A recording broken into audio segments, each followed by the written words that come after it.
Welcome to The Explainer. Today we are unpacking a massive, honestly, a paradigm-shifting evolution of a platform called Phamon. So if you're an investor, maybe a supply chain strategist, or really any business partner looking for the absolute next massive leap in enterprise trade, you're going to want to stick around for this deep dive. Because what we're looking at today is a fundamental shift from what used to be a niche marketplace directly into a universal B2B liquidity protocol.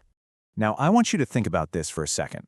What if a business could buy literally everything it needs without spending a single dollar of cash? I know, it sounds kind of like a paradox, right? No way that works. But what we're looking at today is a platform that actually makes this idea of inventory as currency a reality. We are essentially talking about high-tech, trillion-dollar bartering that takes physical stock and transforms it right into liquid capital.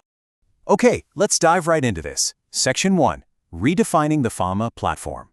To really understand where Phamon is heading, we have to look closely at this fundamental repositioning. Previously, they called it a B2B automotive aftermarket trade exchange, which, is basically a part swap. But the new positioning, it reveals what the platform actually does at its core. It is now a universal B2B inventory liquidity platform using assets as currency. This isn't just a minor feature tweak, it's a massive category-defining pivot. Automotive isn't the whole shebang anymore. It's just the entry point, the beachhead really, where this frozen capital problem just happens to be incredibly visible. And guys, when you make that kind of pivot, the math changes completely. When Phamon was just an automotive-only platform, the global addressable market was a very respectable $400 billion. Not bad at all. But as a cross-category B2B inventory exchange, that number absolutely explodes to over $10 trillion in global B2B trade. To put that into perspective, $10 trillion is larger than the GDP of most countries. Every single company on Earth that holds inventory and needs something else, they suddenly become a potential user. That is a staggering order of magnitude expansion. Section 2. Inventory as universal currency.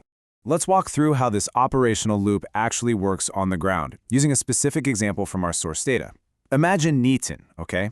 Nitin is a sales manager at a company called Lubrex, and they produce high-volume lubricants. Under a normal, old-school model, Nitin just sells oil, period. But Nitin's company also has massive recurring operational expenses, things like tires for their transport fleet. On Phamon, Nitin can just list his oil and swap it directly for those tires. He achieves two massive financial wins at the exact same time. He hits his sales volume targets by moving the oil, and he acquires essential operational expenses for his company without touching a single cent of cash reserves. He is literally trading his sales inventory to pay for his operating expenses. It's a total game changer. Now, you might be wondering, wait, how does an oil company find a tire distributor who happens to need oil at that exact moment in that exact quantity? Well, they don't have to. The platform's counteroffer and negotiation engine handles all of that. This engine right here is Phamon's absolute deepest competitive moat. It steps in, facilitates the agreement, verifies the value, and executes the intercategory trade seamlessly. It completely removes the friction from what would otherwise be a really complicated cashless cross-industry swap. Moving on to Section 3, the cross-industry bridge. Now, what's really interesting here is how these specific, already built categories serve as a literal bridge to totally different industries. Take lubricants and fluids, right? Every industrial company out there, mining, construction, logistics, agriculture, they all use lubricants. By having this category ready to go, Phamon is instantly relevant to non-automotive sectors. And then look at batteries and power systems. This perfectly future-proofs the platform for the accelerating global EV transition. These aren't just car parts anymore. We're talking about the fundamental operational stack for the entire industrial ecosystem. But here's the kicker. The crucial point is how Phamon handles literally everything else. They've built in a category simply called Other B2B Inventory.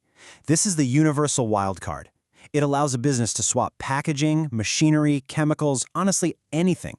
Need 1,000 tons of packing peanuts? A new forklift? It fits right here in the universal wildcard category. This directly solves the massive dead capital problem for the global circular economy, and it proves unequivocally that the platform is ready to scale into any industry right now, today. And it's important to note, they haven't just thrown these categories together arbitrarily.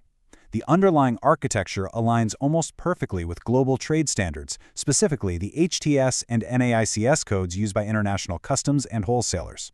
What does that mean? It means Phamon is EU regulation ready. So for enterprise logistics companies looking to execute seamless cross-border export and import trades, the data is already structured exactly the way they need it to be. All right, Section 4, the trillion-dollar market. And this brilliantly illustrates exactly why the investor narrative has fundamentally changed. Under the previous assessment, the target customer was just automotive dealers, and the revenue ceiling was strictly capped by the size of the auto market. But look at the revised assessment. The target customer is now literally any B2B company with tradable inventory. Because it's a cross-industry network, every single new category added attracts entirely new types of users, which creates these incredible exponential network effects, and the revenue ceiling, it is completely uncapped. The sky is truly the limit. Which brings us to Section 5, the valuation impact. Let's talk hard numbers. The original MVP with its standard features justified a pre-seed valuation ceiling of around $1.5 million, which is fine. But when you add the operational cross-category trade capability, the massively expanded total addressable market narrative, and that universal B2B positioning, the valuation absolutely leapfrogs. It pushes the new pre-seed valuation up to between $1.6 and $2.8 million. And the beauty of this valuation is highly defensible because the infrastructure, like those wildcard categories and that crazy negotiation engine, is already actually built.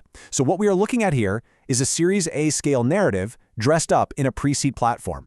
Which leads us to the ultimate elevator pitch for this newly defined category king. Quote, Phamon does not restrict what can be traded.